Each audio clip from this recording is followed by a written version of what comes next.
હવે આપણે સમજીએ કે કોન્ટિનેન્ટલ ડ્રિફ્ટ થિયરી અને પ્લેટ ટેક્ટોનિક થિયરી એ બંનેની વચ્ચે તફાવત શું છે. પહેલાં તો બંને થિયરી જે છે ને એ એક જેવી જ લાગે છે, પરંતુ બંને છે અલગ અલગ. તો પહેલાં એ સમજી લઈએ. તો સૌથી પહેલાં તો વાત કરીએ કે જે આ continental drift theory CD continental drift theory જે છે એ આલ્ફ્રેડ વેગનરે 1912માં આપેલી હતી. સૌથી પહેલાં જો કોઈ થિયરી આવેલી હોય તો એ કોન્ટિનેન્ટલ ડ્રિફ્ટ થિયરી હતી, અને પછી જે આવેલી હતી એ પ્લેટ ટેક્ટોનિક થિયરી હતી. એ 1960માં આવી હતી, જ્યારે આ તો એના 40 વર્ષ પહેલાં 1912ની અંદર રહી ગઈ હતી. 1912ની અંદર આલ્ફ્રેડ વેગનરે કોન્ટિનેન્ટલ ડ્રિફ્ટ થિયરી આપેલી હતી, જ્યારે પ્લેટ ટેક્ટોનિક થિયરી લેટ આવેલી હતી 1960ની અંદર. અને એ કોણે આપેલી હતી? તો એ તો ઘણા બધા લોકોએ આપેલી હતી. હેરી હેસ ને જોન, એ પણ આપણી માટે કંઈ કામના છે નહીં. ટૂંકમાં એ પાછળથી આવેલી હતી અને ઘણા બધાનું એમાં યોગદાન હતું. હવે કોન્ટિનેન્ટલ ડ્રિફ્ટ થિયરી એ શેની વાત કરે છે? તો વાત કરીએ કે આ જે કોન્ટિનેન્ટલ ડ્રિફ્ટ થિયરી જે છે એનો મુખ્ય ભાગ એ છે કે સમગ્ર પહેલાં એક જ ખંડ હતો અને એનું નામ હતું સુપર કોન્ટિનેન્ટ. અત્યારે જે કોન્ટિનેન્ટ છે એટલે કે અત્યારે ખંડ છે, પણ કે પહેલાં એક બહુ મોટો ખંડ હતો, એનું નામ હતું સિંગલ સુપર કોન્ટિનેન્ટ, જેને પેન્જિયા કહે છે. અને એક જ સમુદ્ર હતો જેને પેન્થાલાસા કહે છે. બરાબર, આવું આલ્ફ્રેડ વેગનરે કીધું. કોન્ટિનેન્ટલ ડ્રિફ્ટ થિયરી એ કહે છે, બરાબર, કે પહેલાં એક જ સુપર કોન્ટિનેન્ટ હતો અને ધીમે ધીમે એ ડ્રિફ્ટ થતા ગયા. ડ્રિફ્ટ એટલે એકબીજાથી દૂર જતા જવું, અને એ ધીમે ધીમે એકબીજાથી દૂર જતા ગયા. પછી 2 બન્યા અને પછી અત્યારે જે છે એ 7 બની ગયા. તો પહેલાં કોન્ટિનેન્ટલ ડ્રિફ્ટ થિયરી મગજમાં ઉતરી ગઈ નહીં. એ શેની વાત કરે છે કે પહેલાં એક જ ખંડ હતો, એક જ સુપર કોન્ટિનેન્ટ હતો અને એક જ મહાસાગર હતો, પરંતુ ધીમે ધીમે એ એકબીજાથી ડ્રિફ્ટ થતા ગયા, દૂર જતા ગયા. અને અત્યારે કરંટ પોઝિશન, અત્યારે જે 7 ખંડો જે છે એ ધીમે ધીમે એવી રીતે ગોઠવાઈ ગયા. આવું આલ્ફ્રેડ વેગનરે કીધું. બરાબર, તો એ કઈ થિયરી થઈ? એ આપણે એ જે છે કોન્ટિનેન્ટલ ડ્રિફ્ટ એટલે કે ખંડ પ્રવાહન, ખંડ જેવી રીતે પ્રવાહ પામતા ગયા, ખંડ જેવી રીતે એકબીજાથી દૂર જતા ગયા, એ થિયરી. હવે વાત કરીએ કે plate tectonic theory. Plate tectonic theory શું છે તો એ સમજીએ આપણે. ચલો, એક ડાયલોગ જે છે ને એ અહીંયા તમે એક વાક્ય જે છે ને એ મગજમાં ફિટ કરી નાખો, ગોખી નાખો. અત્યાર સુધી હું ઘણી બધી વાર એ ડાયલોગ બોલ્યો હોઈશ, બરાબર, એ તમે ગોખી નાખો. શું? તો કે લિથોસ્ફિયર એટલે કે મૃદાવરણ અથવા તો ભૂકવચ, પૃથ્વીનો પોપડો. લિથોસ્ફિયર, મૃદાવરણ અથવા પૃથ્વીનો પોપડો. એની નીચે શું છે? તો કે ટૂંકમાં એ જે છે એ શું છે? તો કે એ ક્રસ્ટ છે, એ ક્રસ્ટ છે. એની નીચે મેન્ટલ છે, અને મેન્ટલનો એક ભાગ એટલે એસ્થેનોસ્ફિયર. અને એસ્થેનોસ્ફિયર કેવું છે? તો કે એ જેલ જેવું છે, અર્ધ પ્રવાહી, સેમી લિક્વિડ, અર્ધ પ્રવાહી, બરાબર, જેલ જેવું છે. અને આ જે એસ્થેનોસ્ફિયર જે છે ને, એસ્થેનોસ્ફિયર, એની ઉપર જ તે બધી પ્લેટ તરે છે. બધી પ્લેટ એટલે ટેક્ટોનિક પ્લેટ, એટલે કે જે ખંડો જે છે એની ઉપર તરે છે. તો તમારે એક વાક્ય જે મગજમાં ગોખી નાખવાનું, એ કયું? મગજમાં એ વાક્ય ગોખી નાખવાનું કે તમામ પ્લેટ એસ્થેનોસ્ફિયરની ઉપર તરે છે. તમામ પ્લેટ એસ્થેનોસ્ફિયરની ઉપર તરે છે, જો એ આપેલું છે. અથવા એવું પણ કહી શકો કે લિથોસ્ફિયર જે છે ને, આખું લિથોસ્ફિયર એ જ એસ્થેનોસ્ફિયરની ઉપર તરે છે. કારણ કે પ્લેટ એ હકીકતમાં છે તો લિથોસ્ફિયર જ તે. તો જે ડાયલોગ ગોખવાનો એ કયો કે લિથોસ્ફિયર અથવા તમામ પ્લેટ એ એસ્થેનોસ્ફિયરની ઉપર તરે છે, જો એ આપેલું છે. લિથોસ્ફિયર કે જે ટેક્ટોનિક પ્લેટ છે એ ફ્લોટ એટલે કે તરવું, અને એ શું છે તો કે સેમી ફ્લુઇડ, અર્ધ પ્રવાહી. એસ્થેનોસ્ફિયર નામનું જે અર્ધ પ્રવાહી જે છે એની ઉપર ફ્લોટ તરે છે. બરાબર, ખ્યાલ આવી ગયો? તો હવે આ તરે છે એ સમજી ગયા આપણે.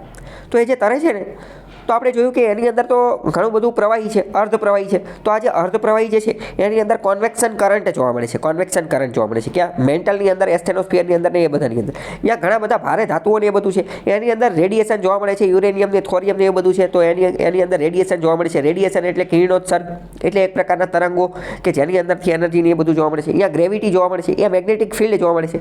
એટલે કે અંદર અલગ જ પ્રકારનું આકર્ષણ બળ અને અલગ જ પ્રકારનું બળ જોવા મળે છે. એની અંદર જે છે એ વિસ્તરણ અને સંકોચન જોવા મળે છે, એક્સપાન્શન અને એ બધું જોવા મળે છે. બરાબર, જે આપણે ઓલરેડી સમજી ગયા છીએ. કોના કારણે? અલગ પ્રકારની જીઓલોજિકલ ફિનોમેનનના કારણે. તો આવું બધું જે થાય છે ને, તો એના કારણે એ સતત ગતિમાં રહે છે.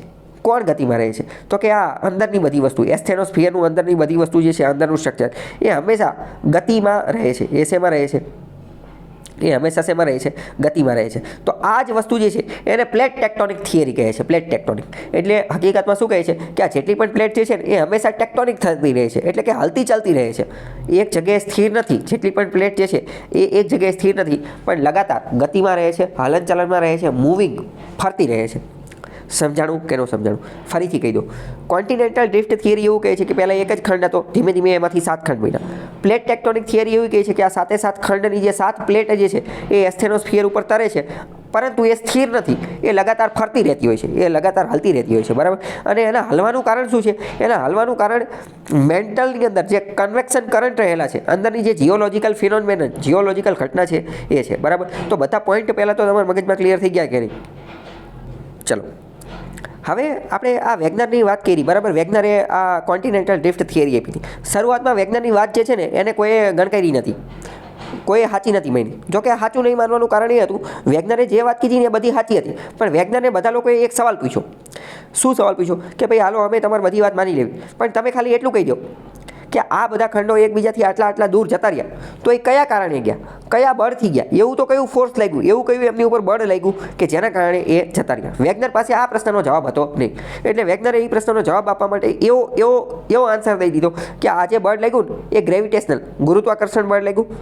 પૃથ્વી જે ગોળ ગોળ ફરે છે, રોટેશન પામે છે, એનું જે ગુરુત્વાકર્ષણ બળ છે એ લાગ્યું. અને ટાઇડલ પુલ, સમુદ્રની અંદર જે મોજા ને એ બધું આવે ને, તો મોજા એ ગુરુત્વાકર્ષણ બળના એના કારણે જ આવે છે, તો એનું જે બળ છે ને એ લાગ્યું. પરંતુ વૈજ્ઞાનિકોએ આ વાતને નકારી દીધી કે ભાઈ આટલા નાના બળથી કંઈ એટલા બધા મોટા ખંડ કંઈ એટલા દૂર જતા રહે નહીં, બરાબર. એટલે કે આ બળ જે છે એ નકામું છે, એટલા બળની અંદર એ પહોંચી શકે નહીં. તો એક રીતે જ્યારે વેગનરે જે થિયરી આપી ત્યારે એનું સૌથી મોટું ક્રિટિસિઝમ શું હતું, અથવા તો એની પાસે એક જવાબ હતો નહીં, બરાબર. આમાં જો કેવું હોય, મેં તમને પહેલાં કીધેલું હતું કે ગમે એ શોધ જ્યારે નવી થાય તો પહેલાં કંઈ તાત્કાલિક બધા પ્રશ્નોના જવાબ ન મળી જાય, અમુક પ્રશ્નોના જવાબ જ મળે, બરાબર. બધાનું એકારે કોઈ એક જગ્યાએ સિંગલ સ્ટોપ સોલ્યુશન ન હોય, એમાં બધું અલગ જગ્યાએથી મળે. તો વેગનરે થિયરી આપી એ બધી સાચી હતી, બધા માનતા હતા, પણ એક સૌથી મોટો પ્રશ્ન એ હતો કે વેગનર એ સમજાવવામાં અસફળ રહ્યો કે કયા બળ વડે આ બધા ખંડો એકબીજાથી આટલા દૂર જતા રહ્યા, એવું કયું ફોર્સ હતું, એવું કયું સિક્રેટ ફોર્સ હતું કે જેના કારણે એ જતા રહ્યા, બરાબર. તો એનો જવાબ આગળ જતાં કોણે આપ્યો? એનો જવાબ આગળ જતાં પ્લેટ ટેક્ટોનિક થિયરી આપ્યો. એનો જવાબ આગળ પ્લેટ ટેક્ટોનિક થિયરી આપ્યો કે હકીકતમાં પૃથ્વીની અંદર પેટાળમાં મેન્ટલની અંદર એસ્થેનોસ્ફિયરની અંદર જે કન્વેક્શન કરંટ જોવા મળે છે, જે રીજ પુશ જોવા મળે છે, ઇન શોર્ટ કન્વેક્શન ફોર્સ જોવા મળે છે, અને અંદરની જીઓલોજિકલ એક્ટિવિટી જોવા મળે છે, એ એનું મેઇન કારણ છે. ઓકે, ખ્યાલ આવ્યો કે નહીં? બરાબર.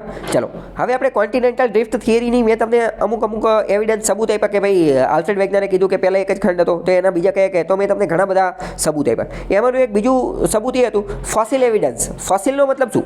જો ફોસિલ શબ્દ એવો છે, મેં તમને ઘણી બધી વાર કીધું હશે કે અમુક શબ્દ જે છે ને એ ઇંગ્લિશમાં સરળતાથી યાદ રહી જાય. જેમ કે ઇક્વેટર બહુ સારું કહેવાય કે ઇક્વલ ઉપરથી ખબર પડી જાય કે એક સમાન ભાગ પડે છે. તો એવી રીતે ફોસિલ શબ્દ જે છે, ફોસિલ ગુજરાતીમાં બહુ સારો શબ્દ છે. ગુજરાતીમાં ફોસિલનું ગુજરાતી થાય જીવાશ્મ. ફોસિલનું ગુજરાતી શું થાય? જીવાશ્મ. કેમાં યાદ રખાય? તો કે ગુજરાતીમાં જ યાદ રખાય. જીવાશ્મ એટલે શું થાય? તો કે જીવ અથવા સજીવ. સજીવનું અશ્મિ. અશ્મિનો મતલબ શું? સજીવ જ્યારે મૃત્યુ થઈ જાય અને એનું જે બોડી અથવા એનું જે કોઈ પણ શરીર અથવા જે કોઈ પણ વસ્તુ છે એ ખવાણ પામી જાય એટલે એ અશ્મિ બની જાય. એટલે એ શું બની જાય? અશ્મિ બની જાય. તમે આને એવી રીતે ઇમેજિન કરી શકો, જંગલની અંદર વૃક્ષ જે છે એનું પાંદડું, ફળ, ડાળી, કંઈ પણ વસ્તુ છે, બી છે, એ જમીનની એ પાંદડું ખરી ગયું, ડાળી ખરી ગઈ અને જમીન ઉપર પડ્યું. હવે ઘણા વર્ષો પછી એ શું થઈ છે? એનું ખવાણ થઈ જશે, એ કોહવાઈ જશે, એ ધીમે ધીમે કાળું પડતું જશે અને ધીમે ધીમે એ શું બની જશે? ધીમે ધીમે એ માટીની અંદર જ ભળી જશે. તો આને જ કહેવાય ફોસિલ, આને જ કહેવાય જીવાશ્મી, બરાબર. તો ફોસિલ શબ્દ ઇંગ્લિશમાં સારો નથી, એ કેમાં સારો છે? ગુજરાતીમાં સારો છે, જીવાશ્મ. કીવર્ડ ઉપરથી ખબર પડી જાય, જીવનું અશ્મિ, સજીવનું અશ્મિ. ઓકે, ખ્યાલ આવી ગયો? તો વેગનરે જે થિયરી આપી એમાં એક આ ફોસિલ એવિડન્સ પણ હતા. ઘણા બધા ફોસિલ એવા હતા, જેમ કે મેસોસોરસ જે છે એનું મેસોસોરસ નામનું અશ્મિ જે છે એ આફ્રિકા ખંડમાં પણ મળતું હતું અને દક્ષિણ અમેરિકામાં પણ મળતું હતું. તો એનો મતલબ શું કે આ જે સજીવ જે છે શું એ દરિયો તરીને ગયો છે? તો કે ના, દરિયો તરીને ગયું હતું નહીં. જ્યારે બે ખંડ જે છે એને તો સમુદ્રએ દૂર કરી નાખ્યા છે. તો કે તરી નહીં ગયો, પણ બધે પહેલાં એક જ હશે. બાકી જિગ્સો પઝલ, જીઓલોજિકલ, ક્લાઇમેટિક એ બધું તો આપણે ઓલરેડી ડિસ્કસ કરી દીધું, બરાબર. હવે પ્લેટ ટેક્ટોનિક થિયરી જે છે એ શું છે એ આપણે સમજીએ. તો કે હકીકતમાં જોઈએ ને તો પ્લેટ ટેક્ટોનિક થિયરી એ આલ્ફ્રેડ વેગનરે જે થિયરી આપેલી હતી ને એની ઉપર જ બનેલી હતી. મેં કીધું કે વેગનરે જે થિયરી આપેલી હતી એમાં એ શું સમજાવવામાં અસફળ રહ્યો હતો? કેવું તો શું નહોતો સમજાવી શક્યો? યસ, કારણ ન આપી શક્યો. બળ, કે કયા બળથી, એવું કયું ફોર્સ હતું, બળ કયું હતું, એવી કઈ શક્તિ હતી કે જેના કારણે એ ખેંચાઈ ગયું, બરાબર. અને એ જવાબ જે છે એ પ્લેટ ટેક્ટોનિક થિયરીએ આપ્યો. પ્લેટ ટેક્ટોનિક થિયરીએ બીજી એ વાત પણ કીધી કે સી ફ્લોર સ્પ્રેડિંગ. સી ફ્લોરનો મતલબ શું? ફ્લોર એટલે તળિયું, ફ્લોરિંગ એટલે કે તળિયું. આપણે જે ઘરની અંદર જે તળ હોય ને એને પણ ફ્લોર કહેવાય. તો તળિયું, સી ફ્લોર એટલે કે દરિયાનું તળિયું, એ પણ સ્પ્રેડિંગ થાય છે, એનો પણ વિકાસ થાય છે, એ પણ સ્પ્રેડ થાય છે. ધીમે ધીમે દરિયાનું તળિયું જે છે એ વધતું જાય છે.